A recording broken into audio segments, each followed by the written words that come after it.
In the summer of 2021, a young couple set out on a cross-country road trip across the United States. They documented their travels through scenic national parks, converted van life content, and smiling social media posts. Within weeks, 22-year-old Gabby Petito would be reported missing. Her fiancé, Brian Laundrie, would return home alone in the van they had shared. What followed became one of the most closely watched criminal cases in recent American history. Gabby Petito was engaged to Brian Laundrie, and the two had been in a relationship for several years. In 2021, they decided to take a road trip across the western United States in a white Ford Transit van. The plan was to visit national parks, camp outdoors, and document the journey online. Gabby had begun building a social media presence focused on travel and van life. The couple left New York in July 2021 and traveled west. Gabby posted photos and videos showing hikes, campsites, and smiling moments. But later, evidence suggested the relationship was under strain during the trip.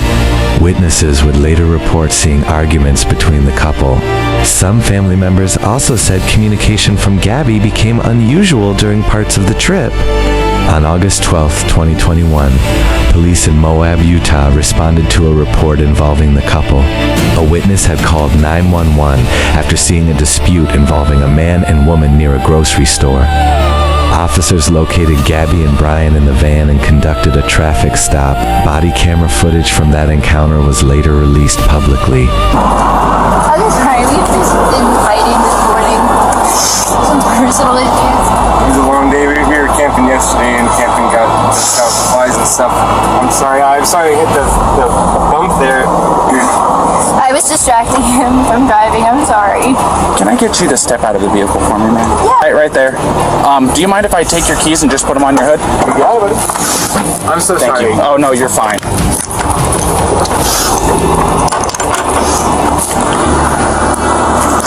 I'm gonna go ahead and close your door for me. Why don't you come over here? Separated from the mail.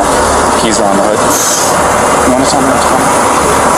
Yeah, I don't know. It's just some days I have really bad OCD, and I was just cleaning when he's straightening up back of the van before, and I was apologizing to him and saying, I'm sorry that I'm so mean, because sometimes I have OCD and sometimes I just get really frustrated. Not like mean towards him. I just I guess my vibe is you're like in a bad mood. And I was just saying, I'm sorry if I'm in a bad mood. I've just been really stressed. I had so much work I was doing on my computer this morning.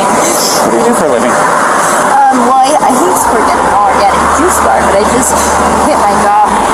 Okay. I was a nutritionist. That was my That's job. cool. And I just quit my job because I travel across the country, and I'm trying to start a blog. Gabby appeared visibly emotional, crying, breathing heavily, and struggling to compose herself.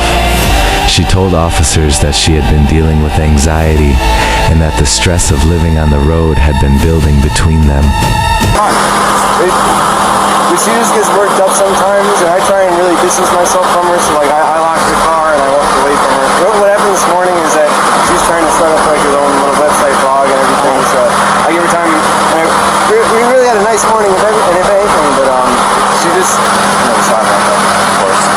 Do me a favor. You want to go ahead and just take a seat right over here on the curb for me? If I was speeding, I'm sorry. You don't have anything in that pocket or anything like that, do you?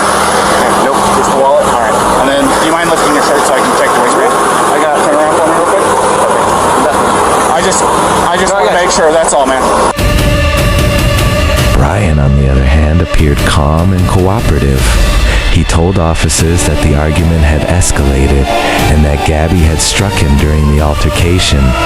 Officers observed minor visible injuries on Brian, including scratches on his face and arm. In late August, Gabby remained in contact with family through text messages and phone calls.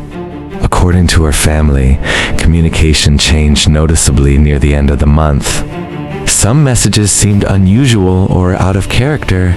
Investigators said Gabby Petito called her grandfather Stan in the message, which was odd as she never used this name for him according to her mom. Gabby's mother later said she became concerned when regular contact stopped. The last known confirmed sighting of Gabby is believed to have been in the Wyoming area near Grand Teton National Park. On September 1st, 2021, Brian Laundrie returned to his parents' home in Northport, Florida. He arrived driving Gabby's white van. Gabby was not with him. No missing persons report had yet been filed at that point. When Gabby's family later tried to contact Brian and his family, they said they received no meaningful response. On September 11th, 2021, Gabby Petito was officially reported missing by her family. Law enforcement agencies across multiple states began coordinating the investigation.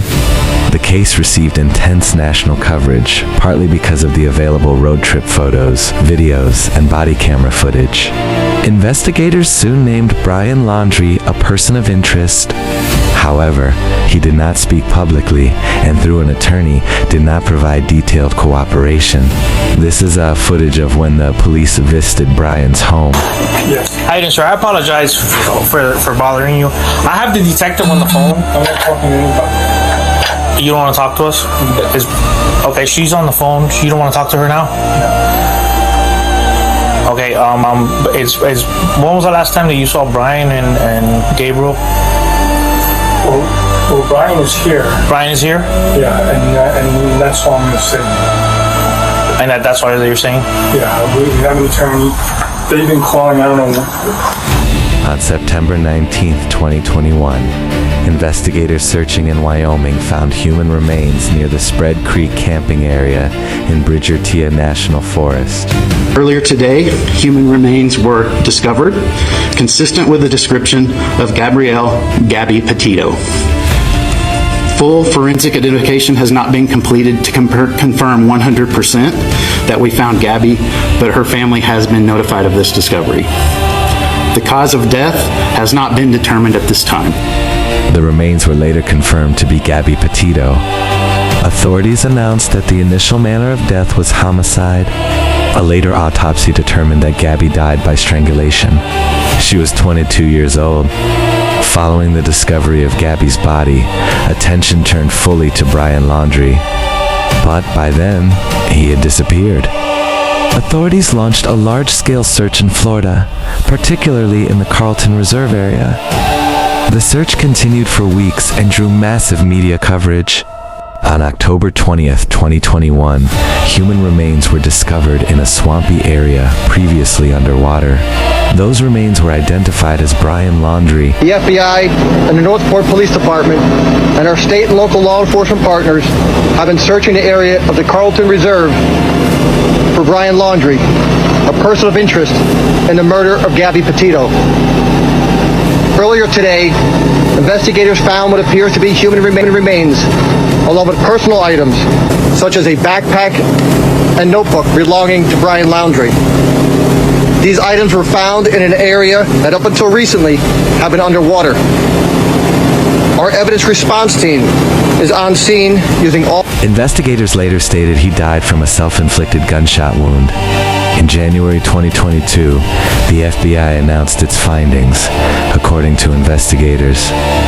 Brian Laundrie claimed responsibility for Gabby Petito's death in a notebook recovered near his remains.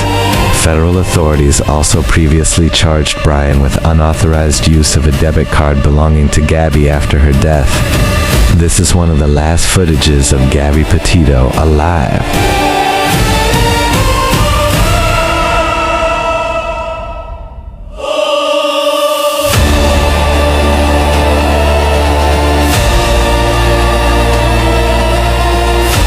With Brian deceased, no criminal trial took place. The Gabby Petito case sparked major public discussion about domestic violence and the disturbing nature of the death of Gabby Petito.